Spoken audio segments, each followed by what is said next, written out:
Tonight, the world is watching the war in Ukraine, where Russian troops have taken control of one nuclear power plant and are closing in on another.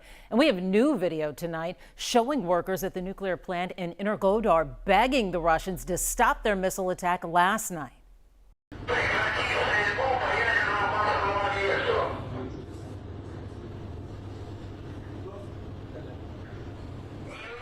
Those are workers inside the control room using the PA system saying, quote, "Stop shooting. You are threatening the security of the whole world." A fire in one of the buildings on the property burned for several hours overnight, but the 6 reactors remained intact. Ukrainian President Volodymyr Zelensky is criticizing NATO tonight for deciding against imposing a no-fly zone over the Ukraine. Secretary of State Antony Blinken explains why that decision was made.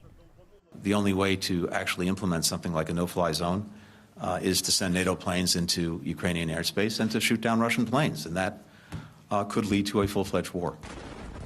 President Zelensky says that decision gives Russia the green light to ramp up their airstrikes against towns and villages, killing civilians. Tonight we have an update about a Montgomery County ISD foreign exchange student from Ukraine we told you earlier about this week. Her family has been trying to escape the violence back home. Janelle Bluter shows us where they are now. Capturing their last few miles of leaving Ukraine. So they're standing near the border in Poland. Anya Arsenko's mother sent her this video, a snapshot of their escape from her hometown of Kyiv as it's under attack by Russian soldiers. I just started crying because I was so happy. Anya, who is a foreign exchange student at Montgomery ISD, says it took several days, but her mom, sister, grandma, and great-grandma all finally made it across to Poland.